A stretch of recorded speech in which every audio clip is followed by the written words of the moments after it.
If you live and work and pay taxes in Canada, then chances are you've probably heard the term RRSP. You've probably also wondered what exactly an RRSP is, looked it up, and then proceeded to be extremely confused by what it all means when you encountered dense articles with terms like tax deferral, contribution limits, and capital gains. RRSPs can seem a bit complicated and daunting to understand when you first start looking into them, and don't worry, you are completely not alone in feeling that way. So, in today's lesson, I'm going to break down, in layman's terms, don't worry, the key points that you need to understand about having and using an RRSP, including what exactly is an RRSP, that's always a good first place to start, how it affects your taxes, how to put money in, how to take money out, as well as a few other key points that are going to help you use your RRSP without worrying that you're doing it wrong. I am also going to talk about how RRSPs can be used as an employee and as a self-employed person, because most resources just talk about using an RRSP as an employee, but there are so many side hustlers now, which is wonderful, but I think that it's also important to understand the subtle differences that you need to know to use this account also if you are running your own business. As with all personal finance lessons taught here at the How to Adult School, I'm willing to bet that no one ever formally taught you about what an RRSP is, so stop feeling worried if you're a bit confused so far. That's totally fine. Just grab a pen and paper to take some notes. Don't forget to subscribe to the show, and let's get started with today's lesson. Before we dive in though, I want to say a quick hello and welcome to the How to Adult Show. I'm your host, Corey Fowler, and this is your source for all the important adulting life skills, like personal finance, that you wish someone had just taught you in school. So make sure you hit subscribe, and let's get started. Hey there, guys. How's it going? For those of you who don't know, I'm Corey, founder of the How to Adult School, where we teach you all of the important personal finance lessons that you wish someone had taught you in school. And today we're going to be talking about RRSPs and giving you an overview of the most important points that you need to know about having and using one of these accounts so that you can get started opening up your own RRSP right after today's episode, if that's what you want to go out and do. Let's get started with the very first question that might be on your mind, which is, what exactly is an RRSP? The acronym RRSP stands for Registered Retirement Savings Plan. This is a type of investing account that's available to Canadians. And what makes an RRSP different from other types of investing accounts is that it's a retirement investing account that comes along with a bunch of perks that are designed to encourage you to use this account by offering you financial rewards for doing so. And no, this is not too good to be true. The Canadian government wants its citizens to be financially secure in our old age and retirement years. Crazy, right? So they created this specific type of account with its own rules and its own incentives to encourage you to use it for saving and investing for your future. So getting to the good stuff, what are these financial incentives, you ask? How do I get these financial rewards that you're talking about? Well, I'm glad you asked. Sorry, that was so cheesy. Bear with me while I recompose myself from that awfulness.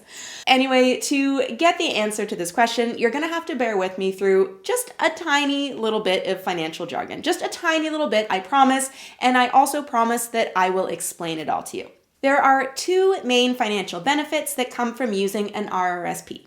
The first is that it's a tax-sheltered account, and the second is that it offers you a tax deferral.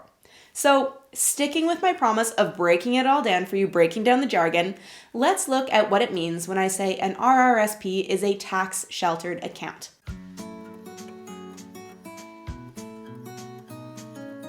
When you put money into your RRSP account, the next step that you're going to want to take is to buy investments with the money in that account. Now, over time, as your investments grow, you earn money. And the money that you earn through the growth of your investments is called capital gains. And capital gains are a taxable form of income. This means that when you earn capital gains, the government asks you to pay taxes on what you earn unless your investments are held in a tax-sheltered account like an RRSP. If you purchase investments within your RRSP account and they grow and earn interest and pay dividends, you don't pay tax on what you earn in that account. An RRSP is designed to be a long-term investing account to save for your future and your retirement. So this means that you can earn money in this account for, say, 40 years without ever having to pay tax on the money that you earn in there. And this can save you truly huge, massive sums of money over the course of your life and help you retire with a much larger nest egg than if you use other taxable investment accounts. So this is what tax sheltered means. It means that the money you earn is sheltered from paying tax back to the government, which is a huge incentive to use this type of account. Now that you understand what tax sheltered means and how it's the first incentive to use this account, let's look at the second incentive to use this account and what that means when I say that an RRSP offers you a tax deferral.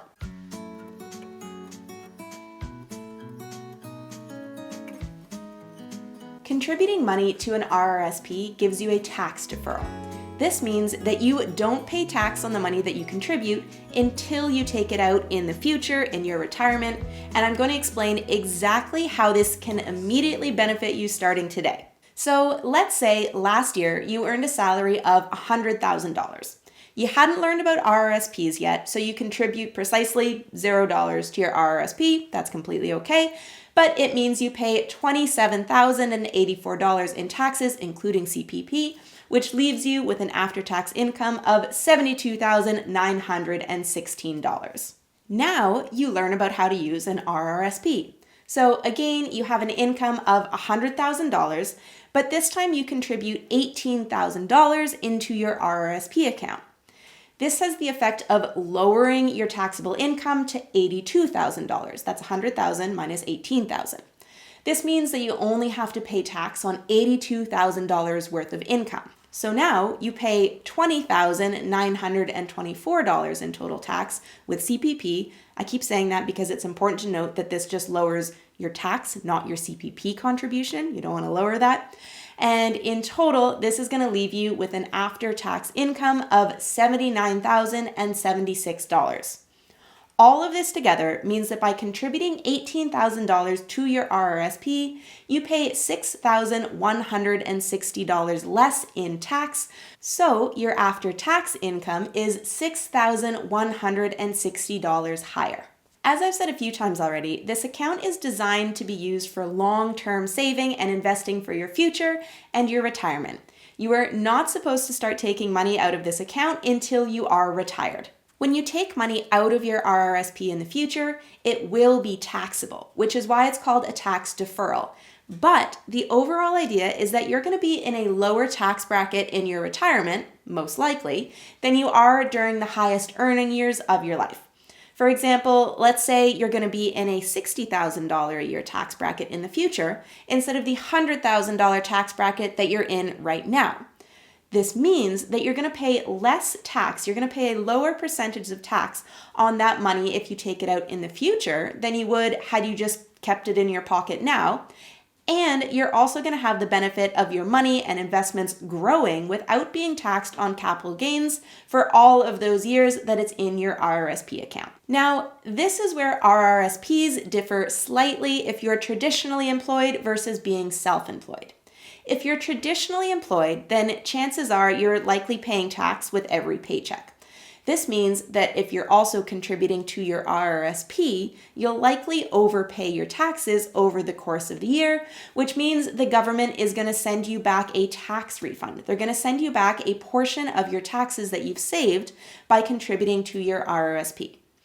On the other hand, if you're self-employed, that means that you are responsible throughout the year to save and pay for your own taxes. So when you file your taxes at the end of the year, they're just going to ask that you pay less tax. So instead of getting back tax that you've overpaid, you just don't pay that extra tax in the first place.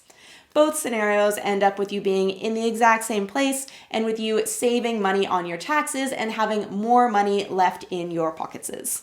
The next big question to address is how much can you contribute to your RRSP? Your RRSP account has what's called a contribution limit.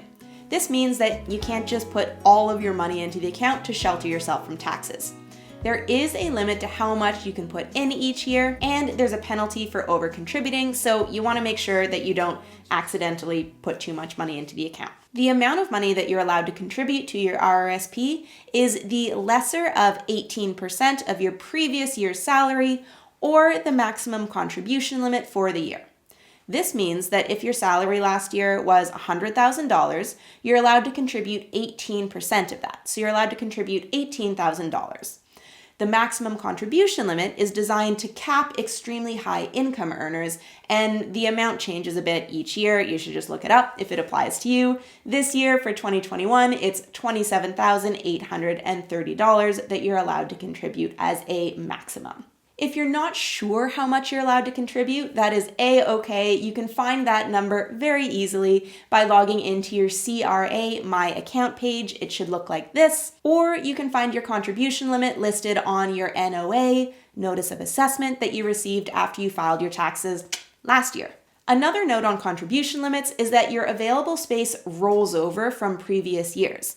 This means that if you've been working and filing taxes in Canada for a few years but haven't contributed to your RRSP yet, then all of the contribution space that you didn't use in previous years is still available to you. So you might have a very hefty amount of room left in your RRSP, which is awesome. The other point to note about your contribution limit is that it's based on your deposits into the account, not on your account growth. This means that if your investments within your account have grown to be greater than your contribution limit, that doesn't matter at all. You can still contribute the allowable amount because it's purely based on how much you've deposited into that account, not on how much exists in the account now that you've invested well and your investments are performing well and growing and earning you money. So now you know why you want to use an RRSP and how much money you can put into your RRSP. The next question is, how can you actually contribute money to your RRSP? What does that process look like? So first things first, you have to open up an RRSP account. And this is very easy to do. It involves minimal paperwork, and there are so many places that you can go open an RRSP. It's really up to you to decide what you need from the provider. For example, you could open one with a big name bank with physical branches if you want to be able to go in and speak to someone like RBC. You could use an online only bank with low fees like EQ Bank, or an online brokerage like Wealthsimple. There are tons of options. Once you have an RRSP account, you need to contribute money to that account. If you're traditionally employed, then your employer probably offers you the option of contributing to your RRSP for you with every paycheck. So this means that with every paycheck, just like your taxes being taken off, a portion is taken off and contributed straight to your RRSP for you automatically. You don't even have to think about it. If you're lucky, your employer might even offer you what's known as an RRSP match program, which means they match your contribution to a certain percentage if you use the program, which is a really awesome way of saying yes please to some of the other free money that's on the table being offered to you. You could also contribute to your RRSP manually every time you get paid if you have a steady paycheck, or as a lump sum once a year if your income is sporadic. For example, if you're self-employed and you're not totally sure what your income is going to look like until the end of the year. No matter which way you choose to contribute money to your RRSP, there is one important point to note, and that's that there is a contribution deadline that you need to meet in order to take advantage of the tax deferral that we talked about earlier. That deadline is March 1st. Don't forget it. So if we're talking about your RRSP contributions and taxes for 2021, you want to make sure that you finished contributing to your RRSP by March 1st, 2022 at the absolute latest in order to claim the tax deferral on your taxes for 2021. And finally, moving on to the final question that many people have, which is, but what about taking money out of my RRSP? Now, I've said this a few times, you've heard it before, but I'm going to say it again because it is so important to understand this point. The RRSP is an investment account designed for long-term saving and investing for your retirement. This means that it has incentives to get you to save for your retirement, as well as disincentives for taking the money out too early. If you take money out of your RRSP, you pay tax on it, which is to be expected. But the other thing is you lose that contribution room if you take the money out, meaning you are strongly impacting your account's ability to grow through your investments into a large retirement nest egg. If you think you're going to need the money in the next few years, then it's not a great idea to invest it into an RRSP. An account like a TFSA is going to be a much better choice for you. And don't worry, I'm going to do a beginner's guide to TFSAs soon, so make sure you subscribe if you want to learn about what the heck those accounts are as well. There are, however, 2 exceptions that will allow you to take money out of your RRSP. The first is called the First-Time Homebuyers Plan, and the second is called the Lifelong Learning Plan. The First-Time Homebuyers Plan is designed to help people have access to the necessary cash for a down payment on their first home, and the Learning Plan is designed to help pay for adult schooling costs for either you or your partner. There are different requirements for each plan that change slightly over time, so I recommend just looking them up if you want to use one of these programs. But the overall point to understand is that these programs let you take a certain amount of money out of your RRSP without penalty, provided you pay back that full amount within a set amount of years. It's like taking a loan from yourself. If you miss the repayment date, then you incur penalties on the money that you took out of your RRSP. Now, I don't want to end this episode all doom and gloom talking about penalties for not using your RRSP correctly, because there really are just a few very simple rules to follow to avoid penalties. And the upside of having and using an RRSP over the course of your working life is huge. So let's just remember the perks. Perk number 1, by contributing money to an RRSP, you're going to lower your taxable income for the year and therefore pay less tax. This means you're either going to get money back from the government as a refund for having overpaid your taxes over the course of the year, or you'll simply pay less tax at the end of the year if you're self-employed. Perk number 2 is the money that you contribute to your RRSP should be used to buy investments. These investments can grow in your RRSP as tax-sheltered investments, which means they don't have to pay tax on the money that you're making off of them. That's amazing. Perk number 3, if your employer offers you an RRSP contribution match, then hallelujah, sign yourself up for that shit right now. That is literally free money that your employer is offering you for being a financially savvy and responsible person and employee. Use that. And perk number 4, even though you don't want to take money out of your RRSP too early, the government recognizes that there are major life events that do require more cash, like buying a home or going back to school. So they set a couple of loopholes into the RRSP that will allow you to access that money if you really need to. Like I said at the beginning of the episode, this is a very general overview of what is an RRSP, how does it work, and how you can use one. If you're interested in understanding more about the tax deferral part of this program, then make sure you hit subscribe to the channel, because next week I'm releasing a second part to this episode that dives deeper into how using an RRSP can save you money right away on your taxes. Also, I mentioned TFSAs in today's episode, which are often compared and contrasted with RRSPs. So if you want to learn more about that type of account and how to choose which account is better for you, then make sure that you also hit subscribe, because a TFSA guide will be airing very shortly on this channel as well. Until then, hopefully you're feeling more confident and inspired to open your own RRSP and start contributing money to it. As always, if you have any questions, please feel free to drop them in the comments or just message me directly on Instagram or by email. Don't forget to subscribe, like, and comment on the video if you enjoyed today's episode. Thank you so much for spending some time with me here today, and I will see you right back here next Monday when we release a brand new episode of The How to Adult Show.